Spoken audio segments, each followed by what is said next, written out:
அனைவருக்கும் கணித வணக்கம். பார்க்க போகிறது 8ஆம் வகுப்புக்குரிய கணக்கு பயிற்சி 1 6ல் 9ல் முதல் கணக்கு பார்க்க போகிறோம். எண்ணை திட்ட வடிவில் காண்க அப்படின்னு சொல்லி கொடுத்துருக்காங்க. அடுக்குகள் கொடுக்கப்பட்டிருக்கு. இதை வந்து நம்ம திட்ட வடிவில் கண்டுபிடிச்சி போட போகிறோம். கொடுக்கப்பட்ட கணக்கை பார்ப்போம். 8 × 10⁴ அப்படின்னு சொல்லி கொடுத்துருக்காங்க. இப்போ முதல் ஸ்டெப்பே நம்ம என்ன செய்வோம்? 8 × 10⁴ 1 போட்டு 4 பூஜ்ஜியத்தை போட்டுக்கிறோம். 10⁴. அடுத்து என்ன இருக்கு? பிளஸ் குறியீடு. 7 பெருக்கல் 10⁻³ கொடுத்துருக்காங்க. 1 போட்டு 3 பூஜ்ஜியத்தை போட்டுக்கிறோம். அடுத்து பிளஸ் 6 × 10⁻². அப்போ 1 போட்டு 2 பூஜ்ஜியத்தை போட்டுக்கிறோம். பிளஸ் 5 × 10⁻⁴. 10⁻⁴ ஒரு பூஜ்ஜியம் மட்டும் போட்டுக்கிறோம். அடுத்து பிளஸ் 2 × 1 2, அதையும் பெருக்கி போட்டுக்கிறோம். பிளஸ் 4 × 10⁻⁻4 கொடுத்துருக்காங்க.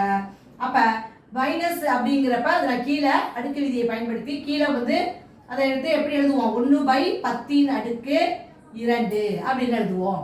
அடுத்து பிளஸ் 7 × 1/10⁻⁻4 இருக்கு.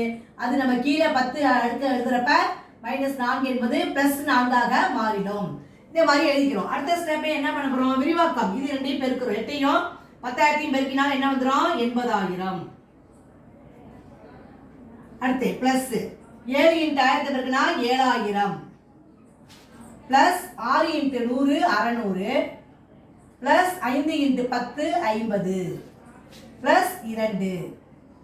அதுக்கப்புறம் என்ன இருக்கு? பிளஸ் 4 × 1/10. இது எப்படி எழுதுவோம்? 4/10⁻². அதாவது 10⁻² என்ன அர்த்தம்? இதை என்ன பண்ண போறோம்?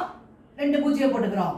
அடுத்து பிளஸ் 7/10⁻4 என்பது 1 போட்டு 4 பூஜ்ஜியத்தை போட்டுக்கிறோம். இதே மாதிரி போட்டுட்டோம். அடுத்த ஸ்டெப்பை எடுத்து அப்படியே எழுத வேண்டியதான். 8 7 6 5 2. அப்ப 80,000. அப்ப 8 போட்டுக்கிறேன்.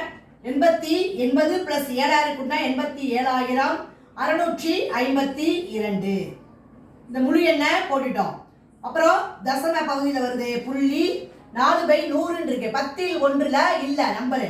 அப்ப என்ன பண்ணுவோம்? 10ல் 1க்கு ஒரு பூஜ்ஜியம். 100ல் வந்து என்ன இருக்கு? 4 இருக்கு. 4 போட்டுக்கிறோம். அடுத்து 1000க்கு இல்ல, அதுக்கு ஒரு பூஜ்ஜியம் போட்டுக்கிறோம். அடுத்து 10,000ல் 7 என்பது இங்கே 7ஆக எழுதணும். அப்ப வரக்கூடிய விடை வந்து என்ன கிடைச்சிருக்கு? திட்ட வடிவில் எழுதும் பொழுது 87,652.0407. புரிஞ்சுங்களா?